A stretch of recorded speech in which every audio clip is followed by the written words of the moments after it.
আসসালামু আলাইকুম প্রিয় ভিউয়ার্স। জিন নামটা শুনতেই গায়ের লোম খাড়া হয় না এমন লোক কমই আছে। জিন আমরা সিনেমায় দেখি, রূপকথার গল্পে পড়ি। জিন কি? জিন হল আল্লাহ পাকের এমন এক সৃষ্টি যেটা লুকায়িত। আল্লাহ পাক সূরা জিন নাজিল করেছেন এবং জিন জাতির সম্পর্কে সবকিছু বলেছেন, এবং রাসূল সাল্লাল্লাহু আলাইহি ওয়াসাল্লাম জিন জাতির সম্পর্কে হাদিসে বলেছেন। রাসূলের বেশ কিছু হাদিস থেকে আজকে আমাদের আয়োজন জিন জাতির ইতিহাস। ভিডিওটা স্কিপ না করে সম্পূর্ণ দেখুন এবং আমাদের চ্যানেলে নতুন হলে চ্যানেলটি সাবস্ক্রাইব করুন এবং পাশে থাকা বেলটি বাজিয়ে দিন। জিন জাতি হল আল্লাহর সৃষ্ট একটি স্বতন্ত্র সৃষ্টি। তাদের সৃষ্টি মানুষের বহু পূর্বে। আল্লাহ তাআলা জিনদেরকে প্রজ্জ্বলিত অগ্নিশিখা বা ধোঁয়াবিহীন আগুন থেকে সৃষ্টি করেছেন। আল কুরআন সূরা আর রহমান 15, সূরা হিজার 27। মানুষ যেমন মাটির তৈরি, জিনদের মূল উপাদান হল সূক্ষ্ম আগুন। সহিহ হাদিসে সরাসরি জিনদের আদিপিতার নাম স্পষ্টভাবে বর্ণিত না হলেও কিছু তাফসীর ও ঐতিহাসিক বর্ণনায় এসেছে যে জিনদের আদিপিতা হলেন জান বা সামন থেকে সৃষ্ট এক সত্তা। তবে পবিত্র কুরআন বা সহিহ হাদিসে মানুষের আদিপিতা আদম আলাইহিসসালামের মতো সরাসরি জিনদের আদিপিতার নাম উল্লেখ নেই। তবে ইবলিস যদিও জিনদের অন্তর্ভুক্ত ছিল, সে তাদের আদিপিতা নয়, বরং সে আল্লাহর অবাধ্য হয়ে শয়তানে পরিণত হয়েছে। ইবলিসের বিশ্বাসঘাতকতা সম্পর্কে বেশ কিছু হাদিসে উল্লেখ আছে। সৃষ্টির শুরুতে ইবলিস, যে জিনদের অন্তর্ভুক্ত ছিল, ছিল আল্লাহর একজন ইবাদতকারী। কিন্তু যখন আল্লাহ আদম আলাইহিসসালামকে সৃষ্টি করলেন এবং সমস্ত ফেরেশতা ও ইবলিসকে তাকে সিজদা করতে বললেন, তখন ইবলিস অহংকার করে আল্লাহর আদেশ অমান্য করে। সে যুক্তি দেখালো যে সে আগুনের তৈরি আর আদম মাটির তৈরি, তাই সে শ্রেষ্ঠ। এই অহংকারই তাকে চিরদিনের জন্য অভিশপ্ত শয়তানে পরিণত করে। এই ঘটনা প্রমাণ করে যে জিনদের মধ্যে শ্রেষ্ঠত্ব, অহংকার এবং আল্লাহর অবাধ্যতার প্রবণতা ছিল, যা তাদের মধ্যে বিভেদ সৃষ্টি করেছে। জিনদের বসবাস সম্পর্কে অনেক হাদিস আছে।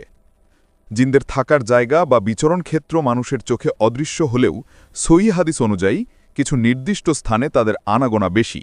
বিচরণ ক্ষেত্র: জিনরা সাধারণত নোংরা, অপরিষ্কার ও নির্জন স্থান পছন্দ করে।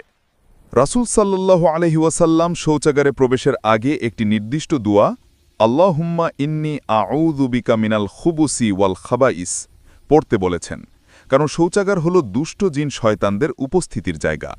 আবু দাউদ হাদিস নাম্বার 6। তারা মানুষকে বিবস্ত্র করতে চায়, কারণ লজ্জা হল বান্দা ও আল্লাহর মধ্যকার আবরণ। আবর্জনার স্তূপ, কবরস্থান ও ঘন জঙ্গল, কারণ এই স্থানগুলোতেও দুষ্ট জিন শয়তানদের বিচরণ ঘটে। সহিহ হাদিসে সহিহ বুখারী 50010 বর্ণিত হয়েছে যে, যে ব্যক্তি আয়াতুল কুরসি পাঠ করে, আল্লাহ তার জন্য একজন প্রহরী নিযুক্ত করে দেন এবং কোনো পুরুষ বা নারী জিন শয়তান তার কাছে আসতে পারে না। এই হাদিস প্রমাণ করে যে জিনরা মানুষের কাছাকাছি আসলেও আল্লাহর বাণীর মাধ্যমে তারা ভয় পেয়ে দূরে থাকে এবং অদৃশ্য প্রহরী দ্বারা সুরক্ষিত থাকা যায়। জিনদের খাবারের ব্যাপারে সাল্লাল্লাহু আলাইহি ওয়াসাল্লাম একটি হাদিসে বলেছেন, জিনদের খাবারের বিষয়টি রাসূল সাল্লাল্লাহু আলাইহি ওয়াসাল্লামের একটি হাদিসের মাধ্যমে অত্যন্ত পরিষ্কারভাবে জানা যায়, যা সত্যিই বিস্ময়কর। জিনদের সাথে রাসূল সাল্লাল্লাহু আলাইহি ওয়াসাল্লামের সাক্ষাৎ ও খাদ্য। আব্দুল্লাহ ইবনে মাসউদ রাদিয়াল্লাহু আনহু থেকে বর্ণিত আছে যে জিনদের একজন প্রতিনিধি রাসূল সাল্লাল্লাহু আলাইহি ওয়াসাল্লামকে ডেকে নিয়ে গিয়েছিল। সেখানে তিনি তাদের সামনে পবিত্র কুরআন পাঠ করেন। তারা তাদের খাবারের বিষয়ে জিজ্ঞেস করলে রাসূল সাল্লাল্লাহু আলাইহি ওয়াসাল্লাম বলেন, আল্লাহর নাম পড়ে বিসমিল্লাহ বলে খাওয়া হয়েছে এমন যে কোনো হাড় তোমাদের সামনে এলে তা জিনদের জন্য মাংসে পরিণত হয়ে যাবে, আর সব ধরনের গোবর বা শুকনো নাদি তোমাদের পশুর খাবার হিসেবে জমা হবে। সহিহ মুসলিম 450। এই হাদিসের কারণে রাসূল সাল্লাল্লাহু আলাইহি ওয়াসাল্লাম মানবজাতিকে নির্দেশ দেন যে শুকনো হাড় বা গোবর বা কয়লা দিয়ে ইস্তিনজা করা হয় না, কারণ এগুলো জিনদের খাদ্য ও পশুর খোরাক। জিনদের সাথে সম্পর্কিত রাসূল সাল্লাল্লাহু আলাইহি ওয়াসাল্লামের জীবনে কিছু রোমাঞ্চকর ও ভীতিকর ঘটনা ঘটেছে, যা সহিহ হাদিসে বর্ণিত। 1. ইবনু মাসউদের ভয়ঙ্কর রাত। লোমহর্ষক। ইবনু মাসউদ রাদিয়াল্লাহু আনহু বলেন, আমরা সবাই মক্কার বাইরে রাত্রিকালে রাসূল সাল্লাল্লাহু আলাইহি ওয়াসাল্লামের সাথে ছিলাম কিন্তু একসময় তিনি হারিয়ে গেলেন। আমরা ভয় পেলাম তাকে জিনে উড়িয়ে নিয়ে গেল নাকি কেউ অপহরণ করল। আমরা চারদিকে খুঁজতে থাকলাম, কিন্তু না পেয়ে গভীর দুশ্চিন্তায় রাত কাটালাম। রাত্রি ছিল আমাদের জন্য খুবই মন্দ রাত্রি। সকালে আমরা তাকে হেরা পাহাড়ের দিক থেকে আসতে দেখলাম। অতপর তিনি আমাদের বললেন যে জিনদের একজন প্রতিনিধি আমাকে ডেকে নিয়ে গিয়েছিল। আমি গিয়ে তাদেরকে কুরআন শোনালাম। সহি মুসলিম 450। রাসূলুল্লাহ সাল্লাল্লাহু আলাইহি ওয়াসাল্লাম বলেন, শয়তান জিনদের অন্তর্ভুক্ত নামাজের মধ্যে আমার সাথে মোকাবিলা করতে আসে। তখন আমি তার গলা টিপে ধরি। আমি শয়তানের থুতুর শীতলতাও নিজের হাতেও অনুভব করি। মুসনাদে আহমদ। এই হাদিস প্রমাণ করে যে শয়তান বাস্তবে রাসূল সাল্লাল্লাহু আলাইহি ওয়াসাল্লামের কাছে এসে বিশৃঙ্খলা সৃষ্টির চেষ্টা করেছিল, কিন্তু রাসূল সাল্লাল্লাহু আলাইহি ওয়াসাল্লাম অলৌকিকভাবে তাকে পরাস্ত করেন। গাধার চিৎকার সম্পর্কে অন্য একটি হাদিসে রাসূল সাল্লাল্লাহু আলাইহি ওয়াসাল্লাম বলেছেন, যখন তোমরা গাধার চিৎকার শুনতে পাও তখন আল্লাহর কাছে শয়তানের থেকে আশ্রয় প্রার্থনা করো, কারণ শয়তানকে দেখতে পাওয়ার কারণেই তারা চিৎকার করে। সহি বুখারী 6/350, সহি মুসলিম 17/447। জিনদের আকৃতি সম্পর্কে রাসূল সাল্লাল্লাহু আলাইহি ওয়াসাল্লামের হাদিসে বলা হয়েছে, জিনদের আকৃতি ধারণের ক্ষেত্রে সাপের বর্ণনাটি সবচেয়ে বেশি পাওয়া যায়।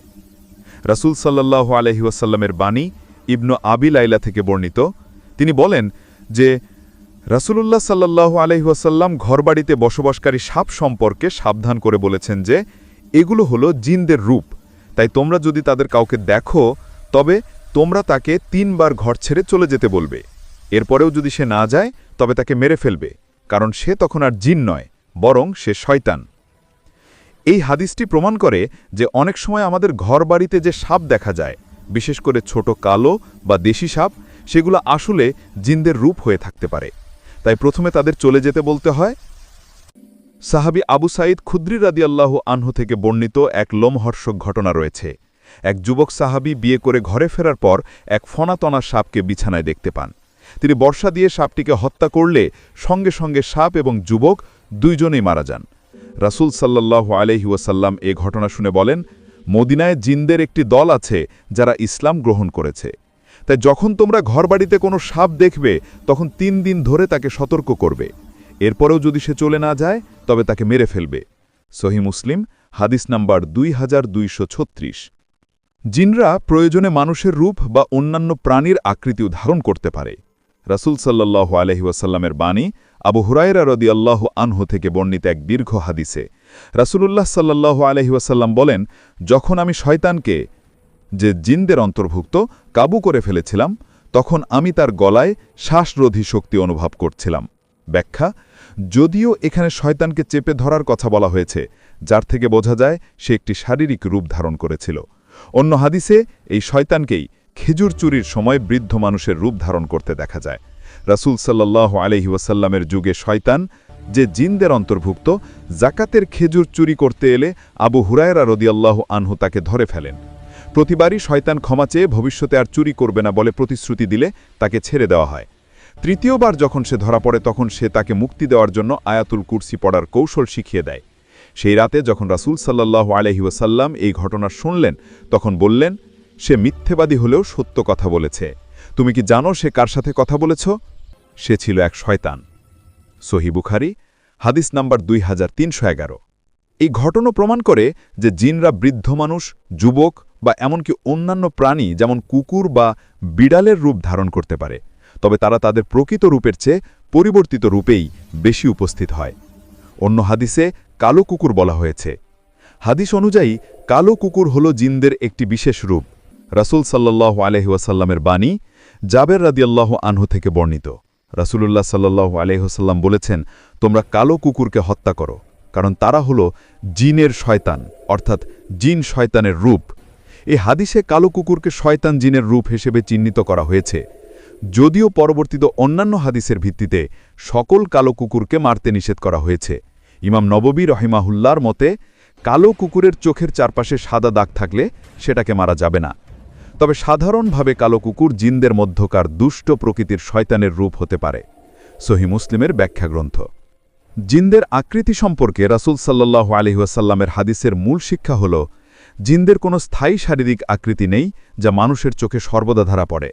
তারা তাদের শক্তি ব্যবহার করে সাপ, কালো কুকুর এবং মানুষের রূপ ধারণ করতে পারে। শৌচাগার বা নোংরা স্থানে জিনরা অদৃশ্য অবস্থায় অবস্থান করে, তবে বাইরে এলে তারা প্রায়শই সাপের রূপে আসে।